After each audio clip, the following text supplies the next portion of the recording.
Right.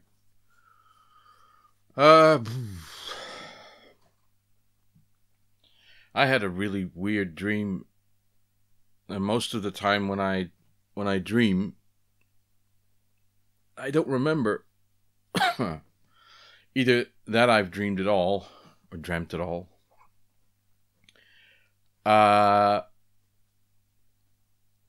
And if I do remember, then I don't remember the dream. But this time I had this really weird dream about wandering around in Japan, around Osaka, or going to Osaka, or being in. But it was a really weird environment, and I was being led by someone I know. And then the second part of the dream was about me trying to find my own way and getting lost and being advised by well, I'd say by phone, but I had a little device that was attached to my belly that I could talk into. It's a dream, right? And I still remember seeing things, right? I came to this area that I hadn't been to before, which was inside a mall. That's like and I turned into somewhere because I was heading for the train to go to Osaka. And I come into this area, and it's got a sign above it that says test pilots only. So I'm thinking it's not for me, and it's like a metal door, like a garage door. And I'm curious to see what's behind it because, test pilots only. We're in a mall, so it's weird. But the wind blows the door open, and it turns out it's not a door. It's like a curtain.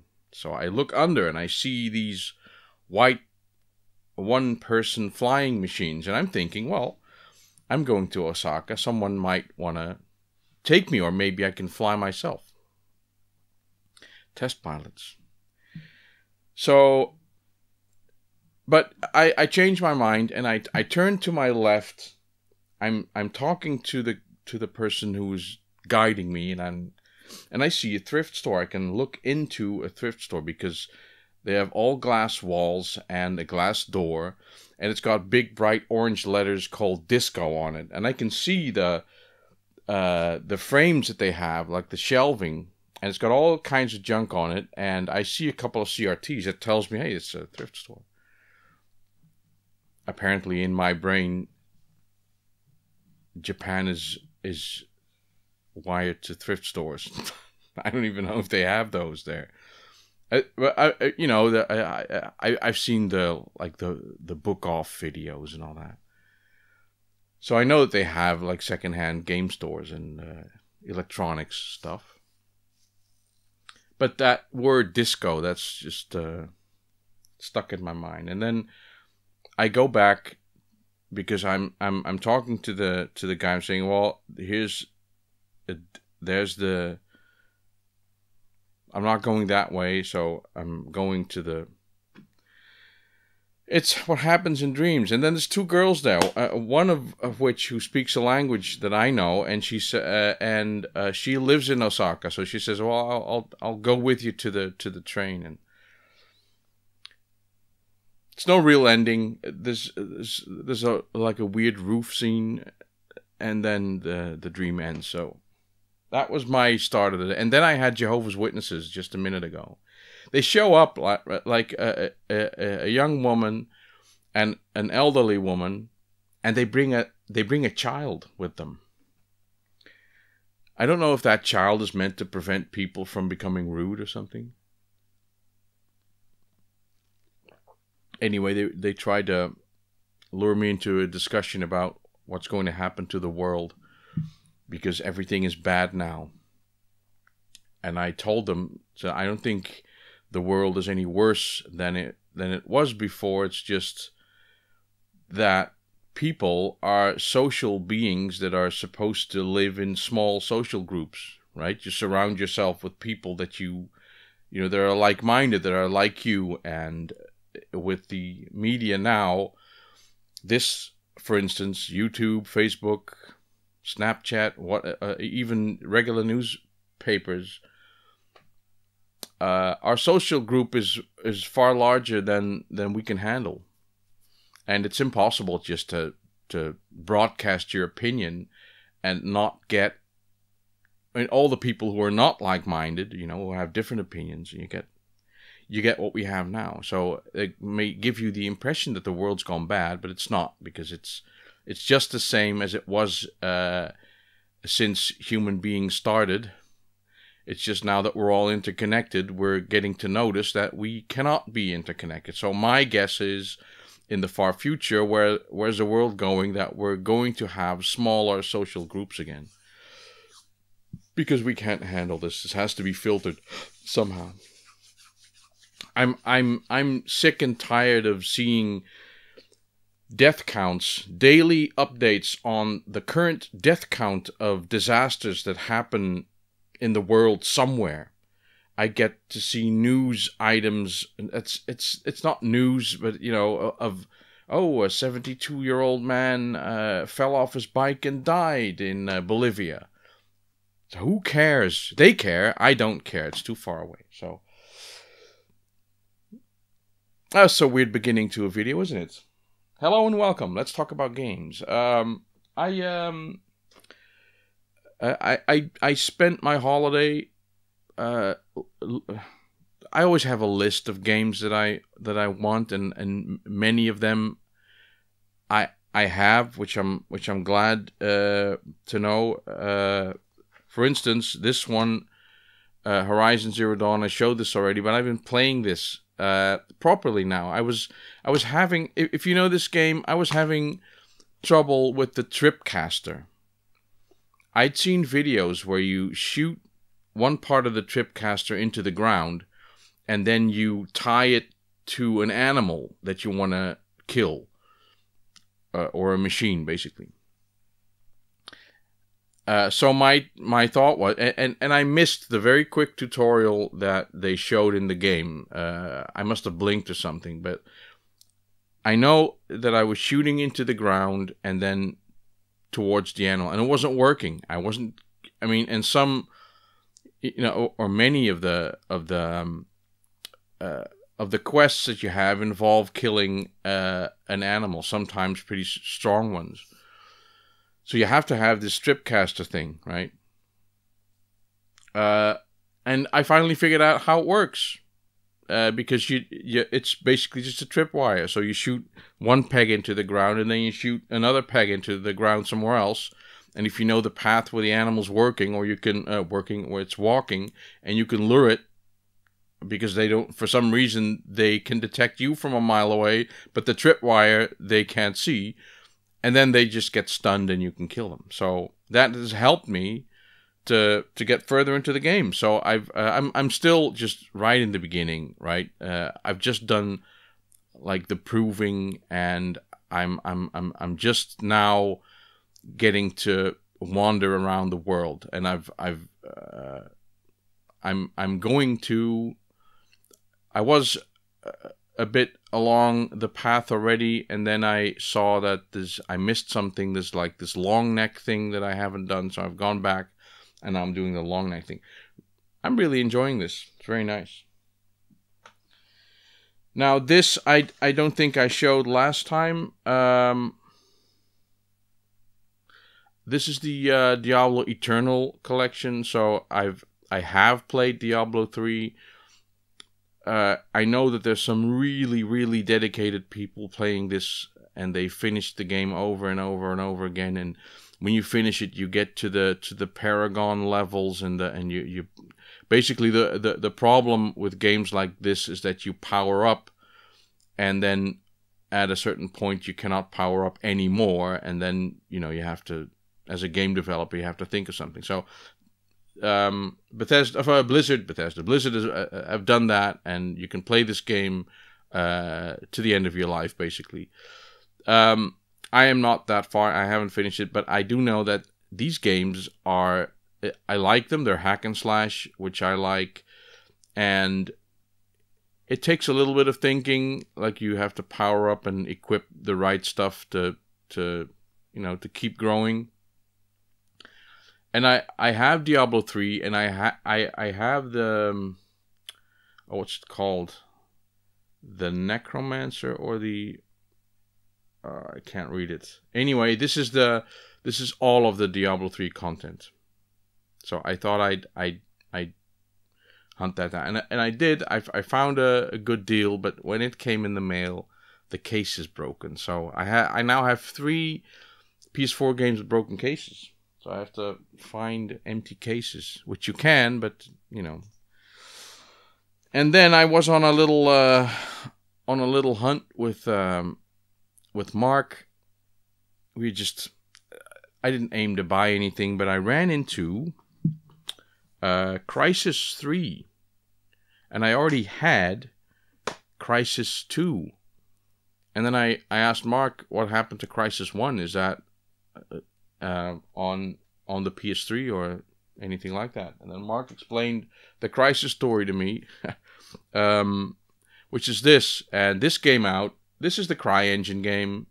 The first game with this engine, which is basically the Far Cry engine now. And this game, for the longest time, wouldn't run on anyone's PC because it demanded too much. Now, of course, it's no problem to run it, but for the longest time, the question was, does it run Crysis? To indicate that it's a good machine. Crytek engine, that's it. Crytek? No, Crytek is the, I don't know, Crytek. I thought it was the CryEngine. Maybe it's the Crytek engine. No, it's the CryEngine. CryEngine 2 even. EA Crytek is probably a company. Anyway, I bought this on PC. $3.95. It's nothing, but yeah. Try that. I haven't tried God of War yet. I've been too busy. I've been playing Minecraft a little bit. Attempt number, I don't know how many to get to the moon and stuff, and it's I like it. Build the same tech time and time again. Arma 3, we've been getting together again, playing Arma 3, Evo Hailer, Grub Gun, Catkin, Dave. I'll leave you to guess who Dave is. You don't know him. But that's fun, and we're discovering servers where we actually have a chance. Sometimes not, but sometimes yes. And you get into really funny situations. You get people. This is. Do you remember the scene in Saving Private Ryan, where at some point we're in France, we're inside a building, and this Jewish guy the American soldier gets into a fight with a German soldier, and they end up in a hand-to-hand combat, and it's basically a knife fight. And at one point they're struggling. The American soldier is on his back on the ground. The German soldier is on top of him, and he wants to stab the American with a knife. But he's resisting. And in order to get him to stop resisting, he says, let's be friends. Let's just have this all over with, And then eventually he goes for it. He says, okay, I'll stop resisting. And then he sinks the knife into his chest and he dies. This is a tactic that, it happened to me in Arma 3. It didn't work, but there was this guy. We were trying to find this sniper. We could hear his shots. Evo Hailer and I. And we were sort of doing the old pincer move on him, trying to get him out. And then at one point you have to shoot, and if you don't hit, you miss. And he knows you're there, so he came out. And he came out and he saw me and he came up to me, but I was hiding behind a tree. I was still armed, still fine. He was armed, still fine. But he started this trick on me. He started trying to convince me, hey, I'm just trying to be, I'm trying to find friends, and I'm not going to kill you, right? Sure, you know. So I was keeping him talking while Giles was creeping up on him, and he shot him. You can hear each other in this game when you have proximity. You know, when you're close to someone, you can actually hear them speak. You have to be careful with that. So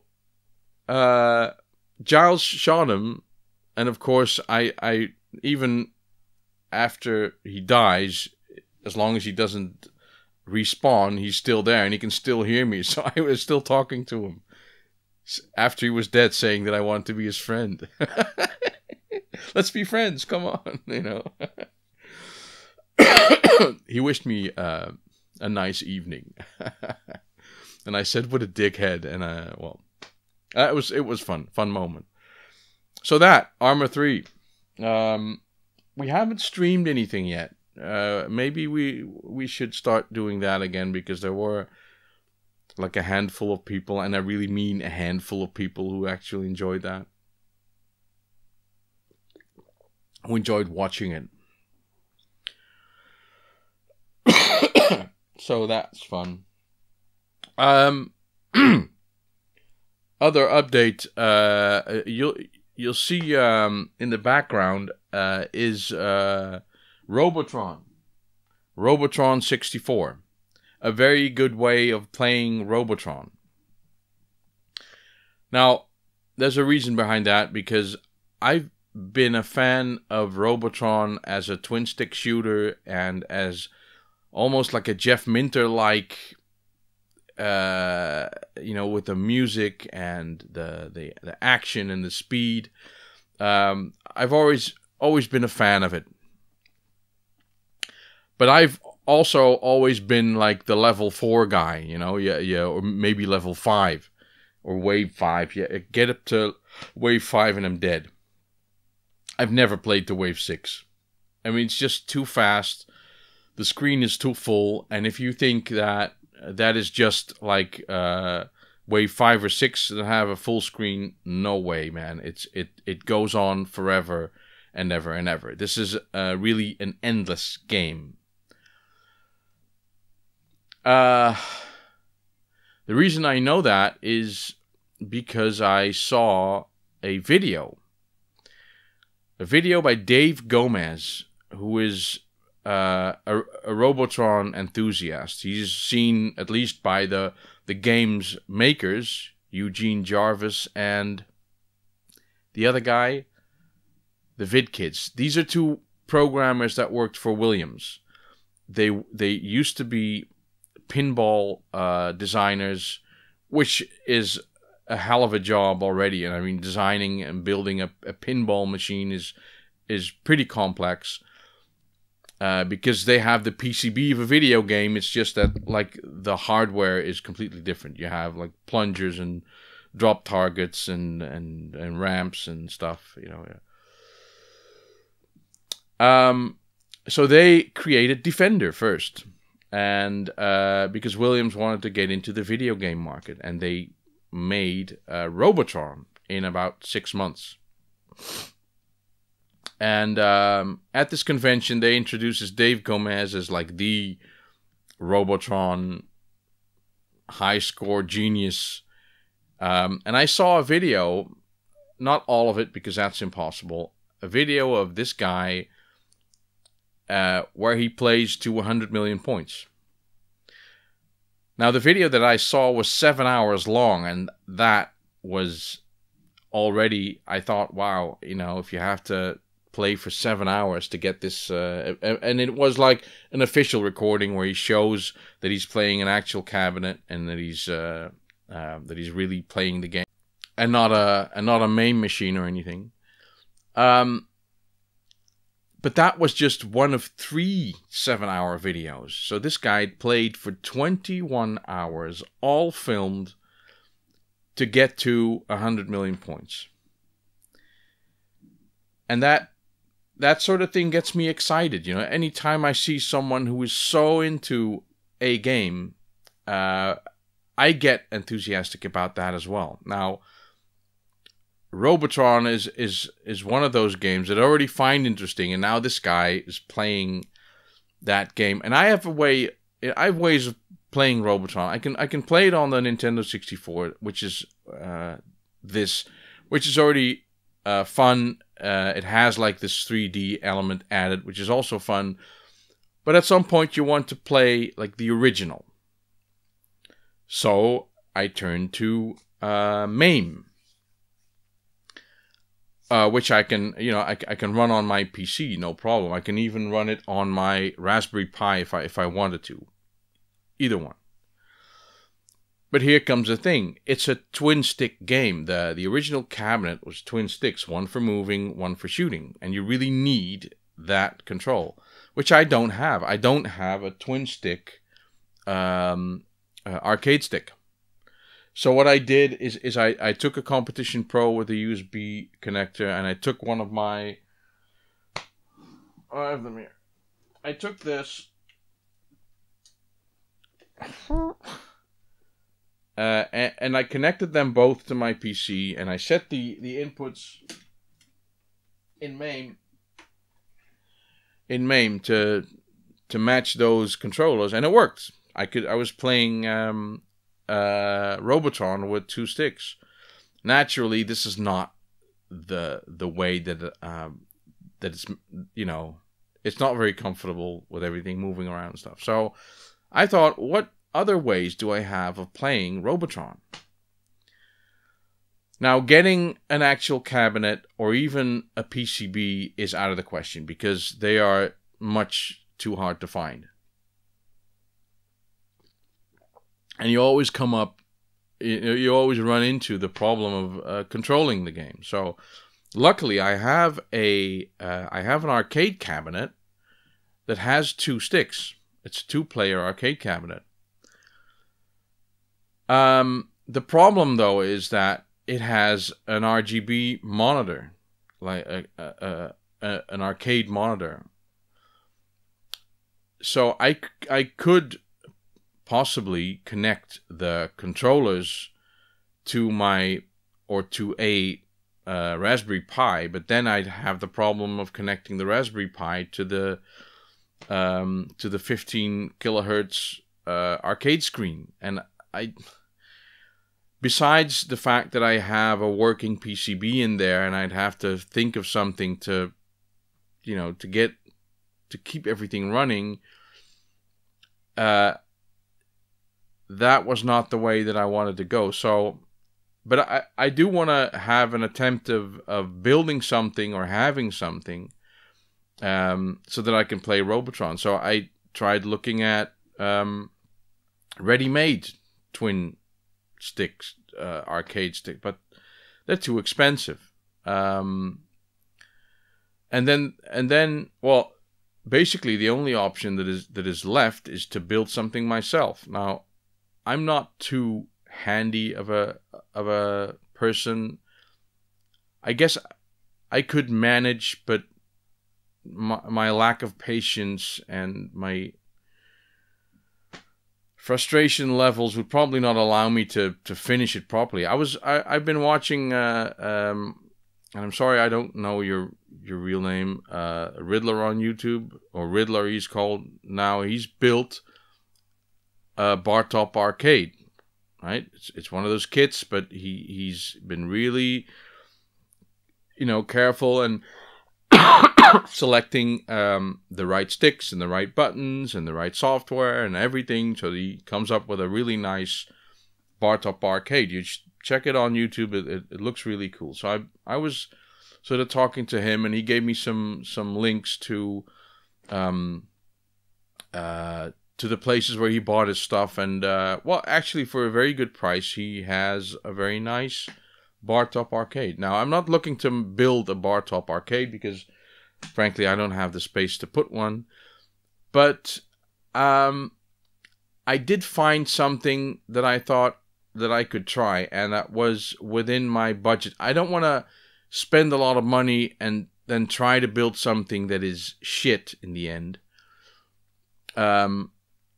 So I've found, and maybe it is known to you, it wasn't to me, but it's called the Bamboo Arcade. It's a guy who built his own arcade stick using parts that he found at IKEA, basically just for the case. And he throws some cheap parts into it and builds an arcade stick that has USB out, which is exactly what I need. Now, the parts that he uses are the same size as like Sanwa joysticks and buttons, and so if I want to, I can just buy proper parts and make it a really nice arcade stick. So, but I've just done some of the math, and if I wanted to do it proper, it's going to cost me about €100. If I wanted to do it quick and dirty, it's going to cost me half of that. So I've decided that I'm going to go ahead and go with the cheap method. I'm going to try and build an arcade stick which has 2 sticks. It doesn't need, as far as I'm concerned, like a huge number of buttons, because I'm not going to play any fighting games, and it's only the fighting games that require like 6 buttons per player. I don't need that. I might need 2 or 3 per player if I can fit it on the board. I need 2 buttons, one for coins and one for game start, and that's it. So 2 sticks, 6 buttons for playing, and then 2 buttons for controlling. So that's what I'm gonna that's what I'm gonna do. That's different than this guy who did like the Bamboo Arcade thing. He even made like an IKEA manual, like a manual in the style of IKEA, of making that arcade stick in that way. Now I think I can manage that. I think I have the tools, and I have the.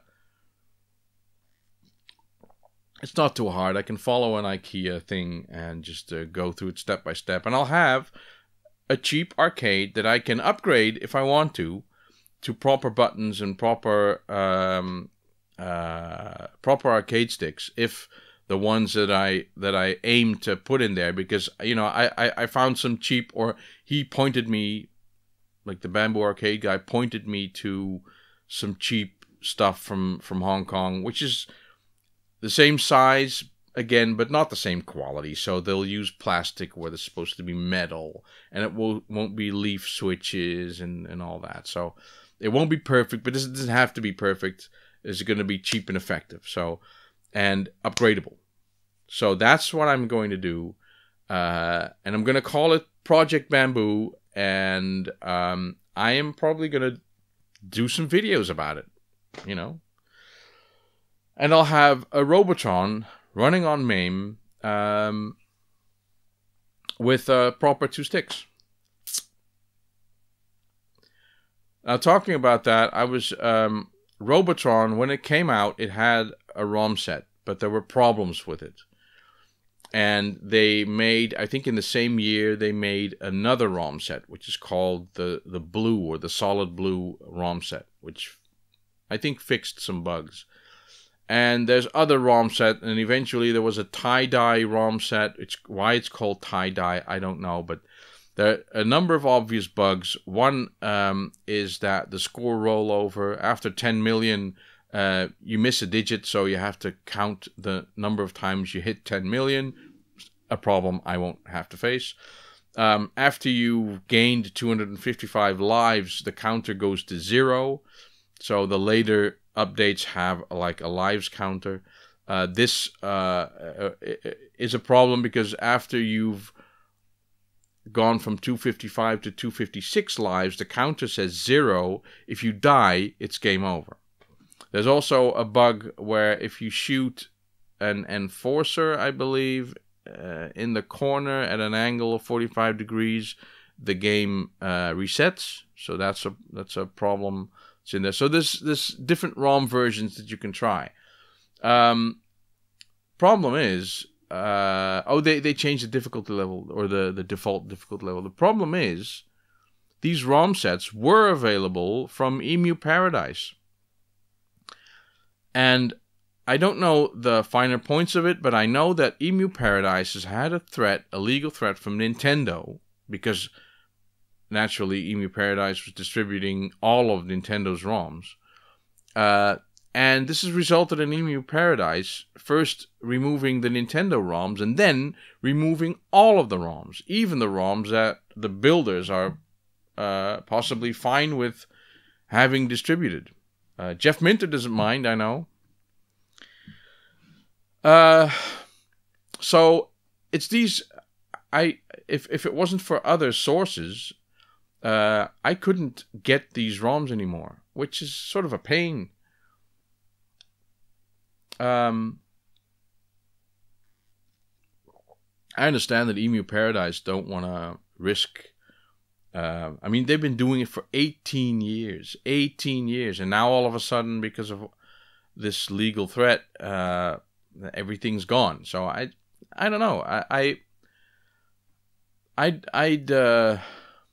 want Emu Paradise back. Although I've always wondered how the hell they managed to be up so long, and no one, apparently none of the other companies really care about it, you know. But then Nintendo comes around and they slash the fun. I understand now that Nintendo, of course, wants to make money with their ROMs. I don't know. It's a tough subject. I haven't really thought about it because I don't care enough about it. I have not much of a problem with pirating ROMs that are no longer for sale as games. But now that I'm, this Robotron thing, it's a perfect example. You know, who's going to be hurt by me downloading some old ROMs that are made in 1982? You know, it doesn't make sense. Anyway, I vote for Emu Paradise to come back. And I don't care if it has or has no Nintendo ROMs. They should have removed the Nintendo ROMs and kept the rest up. My guess is that they removed all of the other ROMs out of fear, that they didn't actually get threats from other companies any more than they were used to. But this Nintendo threat was real, and then they removed the Nintendo ROMs. They should have left it at that. I think it was their own choice to remove everything. Anyway. Let's hope this whole Nintendo thing blows over, and within a year's time we can just go back to business. So please stay tuned for the next videos that are about Project Bamboo. I'm still filming my Commodore 64 repair videos, by the way. It's going very, very slowly. I have some things to do. I have some piggybacking to do. But I just have to find the energy to do it. So, but the footage is there, and it'll be up at some point. Just watch this space, and I'll see you next time. Bye-bye.